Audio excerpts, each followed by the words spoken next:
Assalamualaikum warahmatullahi wabarakatuh. Saya Musa Domingo dari kelas 12 I1, absen 14. Hari ini saya akan mempresentasikan tentang konflik Irlandia Utara. Latar belakang konflik Irlandia Utara. Pada 1921, terjadi permisahan Irlandia, yakni Irlandia bagian selatan atau mayoritas Katolik menjadi negara merdeka, sedangkan Irlandia Utara mayoritas Protestan menjadi negara persemakmuran Inggris. Setelah pemisahan Irlandia, mayoritas kaum Protestan atau unionis atau loyalis mendominasi wilayah Ulster yang diperintah Inggris. Kaum Katolik juga didiskriminasi dan tidak diberikan perwakilan yang cukup di Stormont, Parlemen Irlandia Utara. Pada 1968 sampai 1969, kaum Katolik mengadakan protes di seluruh provinsi terkait diskriminasi. Kondisi ini berlanjut menjadi kekacauan dan kerusuhan. The Irish Republican Army atau IRA. Irish Republican Army atau disebut juga IRA adalah sebuah organisasi paramiliter yang bersumpah untuk mendapatkan penyatuan Irlandia secara paksa, memulai aksi penembakan dan pengumuman di Irlandia Utara dan daratan Inggris. Adapun paramiliter loyalis memulai aksi balasan dengan menargetkan kaum Katolik. Pada 1972, pemerintah Inggris menghapuskan Parlemen Irlandia Utara dan menerapkan pemerintahan langsung. Provinsi tersebut kemudian mengalami 25 tahun kekerasan politik dan lebih dari 3.600 orang meninggal dunia. Selanjutnya dibuat perjanjian yakni The Good Friday Agreement atau Perjanjian Jumat Agung. The Good Friday Agreement atau Perjanjian Jumat Agung adalah sepasang perjanjian yang ditandatangani pada 10 April 1998 yang mengakhiri sebagian besar kekerasan politik di Irlandia Utara yang terjadi sejak akhir 1960-an. Itu adalah perkembangan besar dalam proses perdamaian Irlandia Utara pada tahun 1990-an.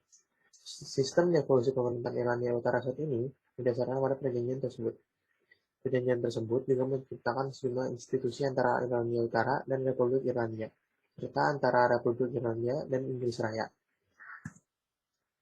Ikut Inggris. Tentara Inggris kemudian turun tangan pada Agustus 1969 untuk menjaga perdamaian Pada awalnya, kehadiran mereka disebut baik oleh penduduk, tetapi setelah penembakan pada peristiwa Bloody Sunday, kaum Katolik mengambil sikap permusuhan secara terbuka terhadap tentara.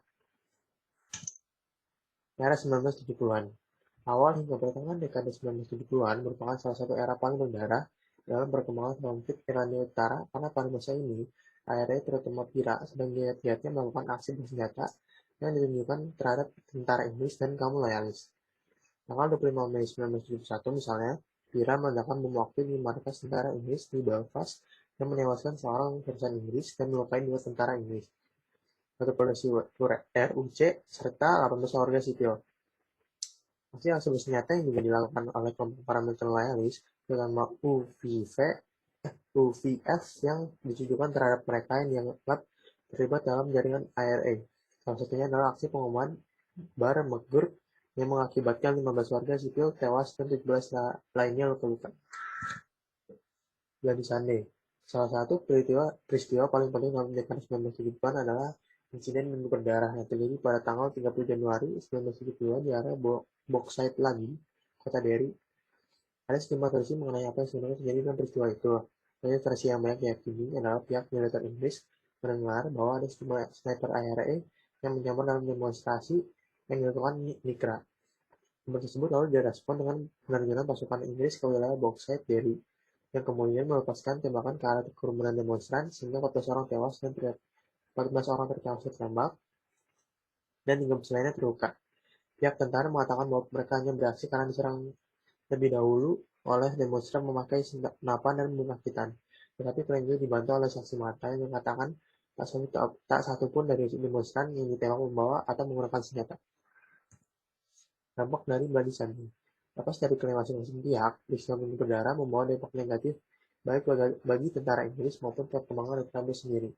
Sebelum peristiwa minggu berdarah, warga Katolik bersikap hangat kepada tentara Inggris karena menganggap mereka sebagai pihak netral yang bisa diandalkan untuk melindungi mereka dari konflik sektarian.